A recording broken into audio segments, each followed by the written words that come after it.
ओम सादर नमस्ते जी। आप सबका हार्दिक स्वागत है आर्य टू आर्य चैनल में। आइए आज नए विषय पे बात करते हैं। आज हमारा विषय रहेगा धर्म किसे कहते हैं।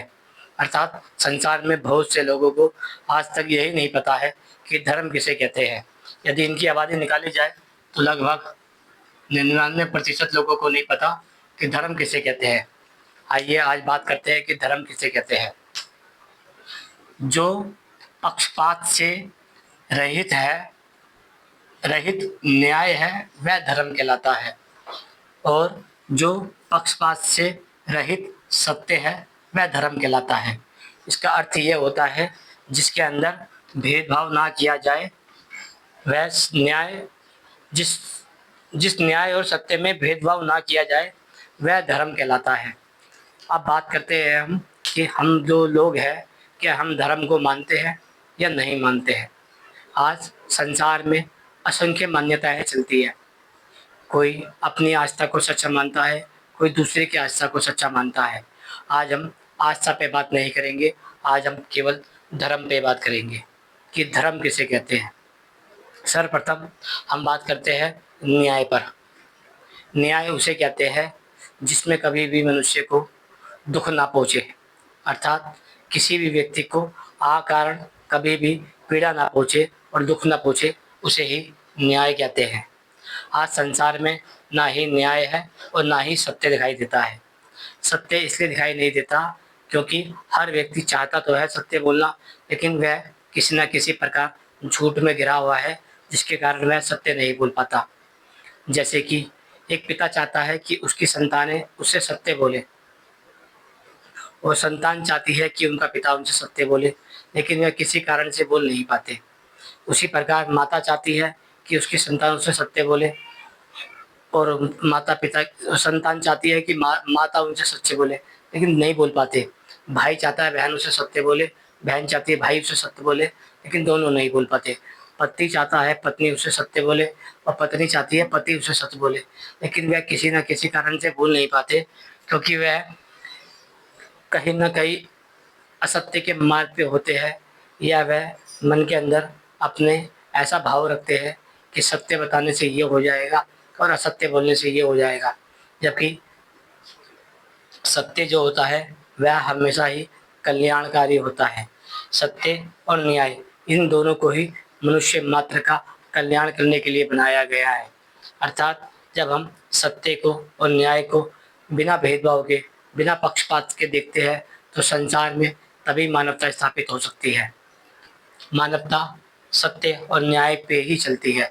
यदि मनुष्य सत्य बोलना समाप्त कर दे और न्याय करना समाप्त कर दे, तो मुझे लगता है कि वह अपने घर में भी मानवता को स्थापित नहीं कर सकता। किसी न किसी प्रकार से मनुष्य असत्य और अन्याय को थोड़ा बहुत अपने साथ लेके चलता है, किंतु वह न्याय और सत्य को धीरे धीरे उसका गला घोट देता है, तो उसे पता भी नहीं चलता है कि उसने कब सत्य और न्याय का गला घोट दिया है। अब मान लीजिए न्याय कैसे करेंगे आप। यदि मान लीजिए आपकी कोई संतान है, यदि वह बलात्कारी है, यदि वह चोर है, यदि वह हत्यारी है, और यदि उसने कोई अपराध कर दिया है, तब आपके न्याय का क्या होगा? क्या आप उसके साथ न्याय कर पाएंगे? आप कहेंगे, शायद हो सकता है ऊपर के मन से आप कह दें हाँ मैं न्याय कर लूँगा, लेकिन न्याय तब होता है जब आप पक्षपात से रहित हो, अर्थात जब आप पूरी तरीके से भेदभाव से रहित हो, तभी आप न्याय कर सकते हैं। संसार में बलात्कार की, देशद्रोह की, बलात्कार की, देशद्रोह की और व्यभिचार आदि की बड़ी सजाएं बताई जाती है। अर्थात क्या आप में इतना सामर्थ्य है कि आप अपनी संतान को, अपने माता पिता को, अपने भाई बंधु को या अपने परिजन को, अपने संबंधी को न्यायपूर्वक दंड दे सके। इसलिए हम लोग क्या करते हैं, हम लोग न्याय का गला घोट देते हैं और मोह के अंदर बन जाते हैं, अर्थात लगाव के अंदर बन जाते हैं, जिसके कारण संसार से आज न्याय समाप्त हो गया है। अब बात करते हैं सत्य की। सत्य, लोग कहते हैं कि सत्य बड़ा कड़वा होता है। ये बात बिल्कुल असत्य है, क्योंकि सत्य तो एक कल्याणकारी है। जो संसार में हर मनुष्य कहता है कि दूसरे मनुष्य को सत्य बोलना चाहिए, वह सत्य कड़वा कैसे हो सकता है। इसका मतलब ये है कि सत्य तो कल्याणकारी है, लेकिन हम जिस मनुष्य से ये बात कह रहे हैं उसके मन में खोट है, उसके मन में अन्याय है, उसके मन में असत्य है, उसके मन में भेदभाव है, जिसके कारण वह सत्य को कड़वा कह रहा है। अगर आप सत्य को पक्षपात से रहित देखेंगे तो सत्य और न्याय संसार में सबसे उत्तम मार्ग बताए जाते हैं। यदि आप जीवन में सत्य को और न्याय को धारण करते हैं तो मान के चलिएगा कि आप 100% ही धार्मिक व्यक्ति है। एक धार्मिक व्यक्ति के अंदर मुख्य गुण सत्य और न्याय होता है। यदि आप सत्य और न्याय के साथ चलते हैं तो आपको जीवन में किसी भी ऐसी परिस्थिति में कभी डगमगाना नहीं पड़ेगा जिसमें अच्छे अच्छे लोग डगमगाए जाते हैं। लेकिन यदि आपके पास सत्य और न्याय है, वह भी पक्षपात से रहित, तो आप निश्चित मानिए आप एक संसार के सबसे सबसे उत्तम व्यक्तियों में से गिने जाएंगे, जिसकी कल्पना संसार का कोई मनुष्य नहीं कर सकता है। अब हम बात करते हैं कि सत्य और न्याय, जब इस दोनों को हम साथ लेके चलते हैं तो अब मनुष्य क्या कहलाता है। तो मनुष्य धीरे धीरे सत्य और न्याय को धारण करने से न्यायकारी और सत्यवादी कहलाता है। अर्थात सत्यवादी और न्यायकारी। जब हम इतिहास में इन दोनों चीज़ों को पढ़ते हैं तो हमको पता चलता है कि संसार में दो व्यक्तियों के नाम प्राचीन काल में लिए जाते हैं। एक का नाम है श्री कृष्णचंद्र जी और एक का नाम है श्री रामचंद्र जी। अर्थात संसार में इन प्राचीन इतिहास को देखते हैं तो मुख्य रूप से हमें दो नाम दिखाई देते हैं। पहला श्री राम, दूसरा श्री कृष्ण। इन दोनों के जीवन में मुख्य रूप से यदि आप देखेंगे तो सत्य और न्याय दिखाई देगा, वह भी पक्षपात से रहित। इसलिए संसार में हजारों लाखों साल के बाद भी यह दोनों व्यक्ति आज भी सम्माननीय है और आज भी सम्मान के योग्य इसलिए है क्योंकि इनके जीवन में सत्य और न्याय था।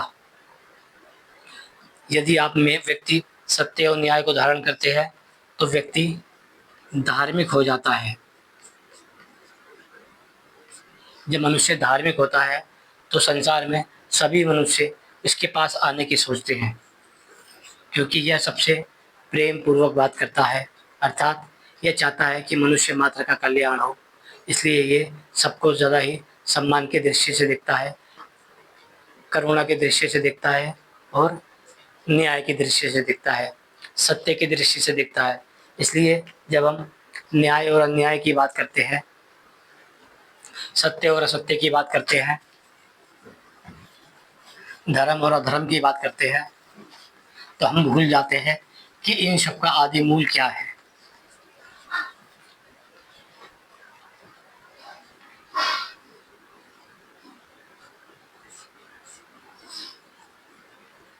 धर्म, सत्य, न्याय, समानता। आज संसार में लोग इस भ्रांति में हैं कि वेद के कारण संसार में भेदभाव उत्पन्न होता है, जबकि ऐसा बिल्कुल नहीं है। यदि आप वेद को पढ़ेंगे तो आपको समझ आएगा, वेद ही धर्म ग्रंथ है, वेद ही सत्य ग्रंथ है, वेद ही न्याय ग्रंथ है और वेद ही समानता ग्रंथ है। लेकिन बीच में कुछ वर्षों में हम इसकी भ्रांतियों में फंस गए कि वेद है क्या, क्योंकि हमारे पास वेद बड़ी मुश्किल से प्राप्त हुआ है। क्योंकि वेद क्या है ये संसार में लोगों को उनके गुरुओं ने, उनके पढ़े लिखे लोगों ने, विद्वान लोगों ने बताया नहीं कि वेद किसको कहते हैं, क्योंकि उनको धर्म के नाम पे अधर्म को स्थापित करना था, सत्य के नाम पे असत्य को स्थापित करना था, न्याय के नाम पे अन्याय को स्थापित करना था, समानता के नाम पे असमानता को स्थापित करना था। इन चारों के कारण ही उन्होंने हमको वेद का मार्ग नहीं बताया। आज संसार में हम जिस परिस्थिति से गुजर रहे हैं, या तो उसमें अधर्म है, या असत्य है, या अन्याय है, या असमानता है। इसका कारण यह है कि हम वेद से दूर हैं। यदि हम वेद के पास जाएंगे तो हमें धर्म, सत्य, न्याय और समानता दिखाई देगी। यदि फिर भी किसी कारण से आपको कोई वेद का पढ़ने वाला, वेद का मानने वाला या वेद को पढ़ाने वाला व्यक्ति दिखाई देता है और वह वेद के नाम पे पक्षपात करता है, अर्थात भेदभाव करता है, तो यह उस व्यक्ति के अपने विचार हो सकते हैं, किंतु यह वेद के विचार नहीं है। इसका अर्थ ये होता है, जब भी मनुष्य वेद के उपदेशों को सुनता है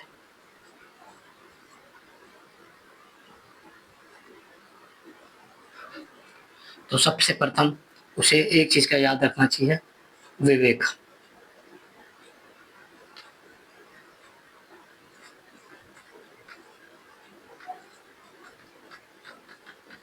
विचार, तर्क, बुद्धि। अर्थात जब भी वह वेद का उपदेश सुने तो उसको मुख्य रूप से ये ध्यान रखना चाहिए कि सर्वप्रथम उसे विवेकशील होना चाहिए, अर्थात वह विचारशील होना चाहिए। दूसरा, उसमें विचारों की शक्ति होनी चाहिए कि वह क्या सुन रहा है, क्या समझ रहा है और क्या निर्णय निकाल रहा है। तीसरा, उसके पास तर्क होना चाहिए, अर्थात वह इन दोनों में निर्णय कर सके कि क्या सही है और क्या गलत है। उसके पास बुद्धि है, अर्थात उसको बुद्धि का उपयोग करना चाहिए। तब जाके आपको समझ आता है कि वेद क्या है। यदि मान लीजिए मैंने हाथ में वेद आदि शास्त्रों को पकड़ लिया और मैं आपसे कहता हूँ कि आपको मांस खाना चाहिए, तो आपने कहा कि देखिए वेद में लिखा हुआ है कि आपको मांस खाना चाहिए, जबकि सबसे सर्वप्रथम आपको मैंने बताया था कि उसके अंदर पक्षपात नहीं होना चाहिए और वह न्याय होना चाहिए। अब आप बताइए, क्या मांस खाना क्या न्याय होता है? क्योंकि मांस की प्राप्ति हमें पशु हत्या से मिलती है, अर्थात हम भी चाहते हैं कि हमारी संतानें, हमारे भाई बंधु, हमारे संबंधी, हमारे भाई मित्र, हम सबके सब यही चाहते हैं कि सबके सब सुरक्षित रहे, स्वस्थ रहे और सुख में रहे। लेकिन यदि हम मांस को प्राप्त करने जाते हैं तो उसके लिए हमें हत्या करनी पड़ती है। हत्या के अंदर मुख्य रूप से आपको मांस, रक्त, पीड़ा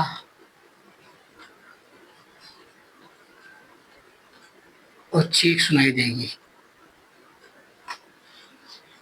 जब भी आप किसी की हत्या करते हैं तो आपको उसका मांस दिखाई देगा फटता हुआ या सड़ता हुआ, उसका रक्त दिखाई देगा, पीड़ा दिखाई देगी और चीख सुनाई देगी। यदि आप ये सोचते हैं कि यदि मैंने उसकी चाकू से हत्या नहीं की, उसको जहर देके मार दिया, तो भी आप उसका जो मांस है वह कुछ घंटे बाद ही सड़ने लग जाता है। अर्थात हम इस परिस्थिति में पहुंचते हैं कि हमारे जो शरीर में चेतना रूपी आत्मा है वह जब बाहर निकल जाती है तो वह शरीर का लोथड़ा एक मांस बन जाता है जो धीरे धीरे सड़ जाता है। यदि हम किसी की हत्या जानबूझ के करते हैं अर्थात मांस की प्राप्ति के लिए करते हैं, तो यह अन्याय है। अन्याय अधर्म का लक्षण होता है। यदि हम चाहते हैं, यदि आप किसी भी कारण से मांस को ठीक या उचित ठहराने की कोशिश करते हैं तो इसको कहते हैं असत्य।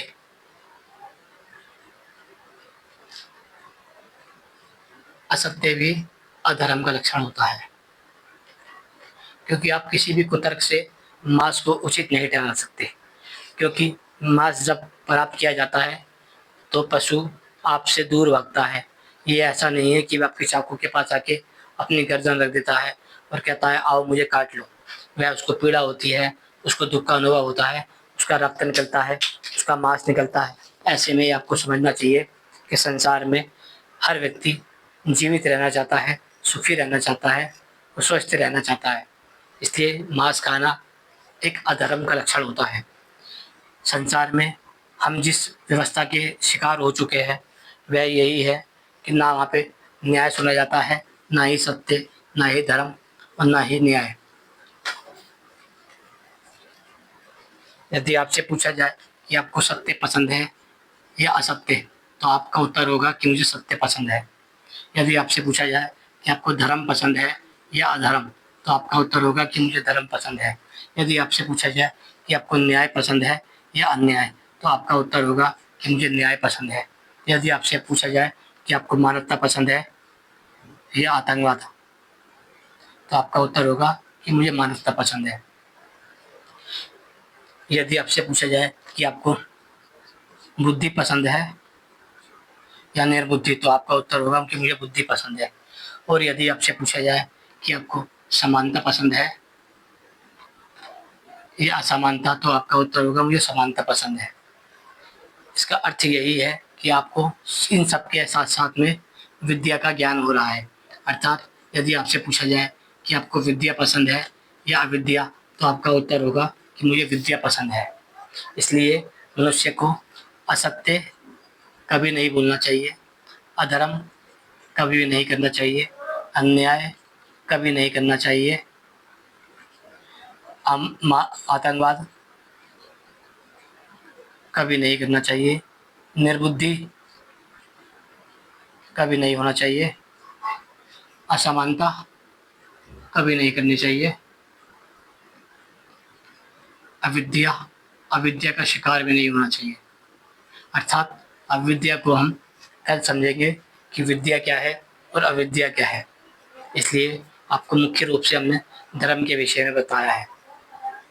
अब हम बात करते हैं कि ये जो हम आज बने घूम रहे हैं, हिंदू, मुस्लिम, सिख, ईसाई, बौद्ध, जैन, यहूदी, पारसी, क्या ये सब के सब धर्म है या क्या चीज़ें हैं?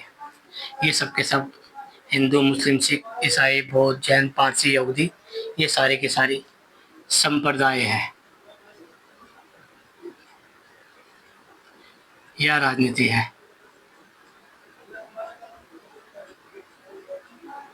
या तो ये संप्रदाय है या ये राजनीति है, क्योंकि मनुष्य का केवल एक ही धर्म होता है, उसे कहते हैं मानवता,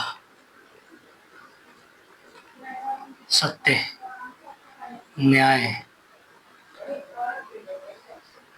संसार में केवल मानवता, सत्य और न्याय ही धर्म है। मानवता, सत्य, न्याय का जो स्रोत है, जो मनुष्य के पास, जिसे हम कहते हैं कि हमारे पास एक धार्मिक किताब है, उसका नाम ही वेद है।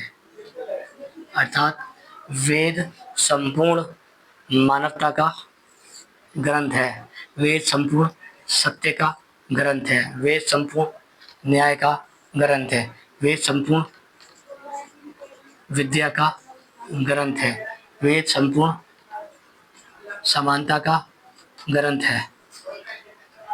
इसका अर्थ यह होता है कि मनुष्य के पास जो भी चीज़ है, उसका आधार मुख्य रूप से वेद है।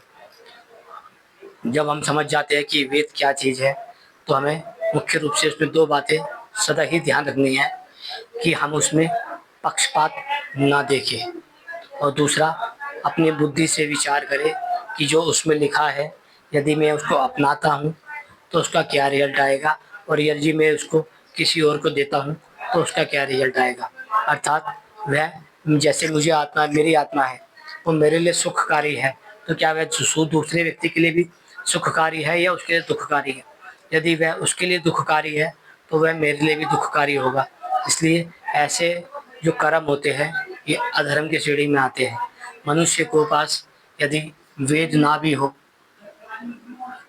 तो भी उसको अपने जीवन में मानवता, सत्य, न्याय, विद्या और समानता रखनी चाहिए। इसलिए जब मनुष्य के पास ये सारी चीज़ें होती है, तो मनुष्य स्वतः ही धार्मिक हो जाता है और जीवन में उत्तम व्यक्ति कहलाता है। ऐसे उत्तम व्यक्ति को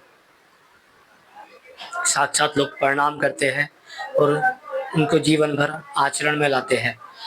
आज वर्तमान में श्री राम और श्री कृष्ण जी की को बीते हुए लगभग लगभग 7 से 8 लाख हो गए, 7-8 हज़ार, 60 से 8, 5-7 हज़ार वर्ष से लेके 8 लाख वर्ष हो गए हैं। इसलिए आज भी वह दोनों सम्मान के योग्य इसलिए है क्योंकि उनके जीवन में मानवता, सत्य, न्याय, विद्या और समानता थी। जब आप इन पांचों चीज़ों के विषय में पढ़ते हैं, तो निश्चित मानिए आपका जो स्रोत होगा वो वेद होगा। जो व्यक्ति वेद की बात करता होगा, वेद को मानता होगा, वेद का प्रचार करता होगा, केवल वही ऐसा होगा। यदि आप किसी वेद के नाम पे किसी ऐसे व्यक्ति को देखते हैं जो ना न्यायकारी है, ना सत्यवादी है, ना मानवतावादी है, ना विद्यावादी है, तो आप उस व्यक्ति को वेद का अनुयायी नहीं समझ सकते। वह वेद के नाम पे केवल पाखंड कर रहा है, अर्थात वह वेद विरुद्ध होने से अविद्या कहलाती है। और अविद्या का मूल होता है पाखंड। इसको कहते हैं झूठ का प्रचार करना, असत्य का प्रचार करना, अधर्म का प्रचार करना। इसलिए हमें ऐसे मनुष्य से बचना चाहिए और इन जैसे व्यक्तियों के पास हमें जाना चाहिए, जहाँ मानवता हो, सत्य हो, न्याय हो, विद्या हो, समानता हो। ऐसे व्यक्ति को साथ-साथ नमन करना चाहिए और उनके पास बैठ के मनुष्य को 2-4 उद्देश्य सीखने चाहिए और अपनाने चाहिए। यदि आप इस विषय को समझ चुके हैं, तो मुझे लगता है कि आप धर्म को समझ गए हैं। धर्म राजनीति नहीं होती और धर्म संप्रदाय नहीं होता, अर्थात ना संप्रदाय को धर्म कहते हैं और ना ही राजनीति को। ना ही हिंदू, मुस्लिम, सिख, ईसाई, बौद्ध, जैन, पारसी, यहूदी ये धर्म नहीं है। या तो आप इन्हें संप्रदाय कह सकते हैं या फिर राजनीति कह सकते हैं। ये केवल जनसंख्या के काम आते हैं। जब आप जनसंख्या काउंटिंग करते हैं यानी कि जनगणना करते हैं, तो ये हिंदू, मुस्लिम, सिख, ईसाई इसमें काम आते हैं। ना ये सत्य में काम आते हैं, ना न्याय में, ना मानवता में, ना इसमें। ये इनमें काम नहीं आते। ये केवल या तो संप्रदाय में काम आते हैं या राजनीति में या फिर जनगणना के लिए। अब हमें इस विषय में, धर्म के विषय में पूरी जानकारी हो जानी चाहिए। इसलिए हमें सर्वप्रथम ये समझना चाहिए कि संसार का जो मानवतावादी चेहरा है वही धर्म है और अमानवतावादी चेहरा है वह अधर्म है। जो सत्यवादी चेहरा है वह धर्म है, जो असत्यवादी चेहरा है वह अधर्म है। जो न्याय है वह धर्म है और जो अन्याय है वह अधर्म है। जो विद्या है वह धर्म है और जो विद्या है वह अधर्म है। जो समानता है वह धर्म है और जो असमानता है वह अधर्म है। यदि आप इसको समझ जाते हैं तो मुझे लगता है आप धर्म को समझ रहे हैं। इसको समझने के लिए ही आपके लिए आज मैंने ये वीडियो बनाई थी। मेरा विषय पूरा ख़त्म हो चुका है। ओम नमस्ते जी। चैनल को शेयर कीजिए, सब्सक्राइब अवश्य कीजिएगा और हमें सपोर्ट कीजिए।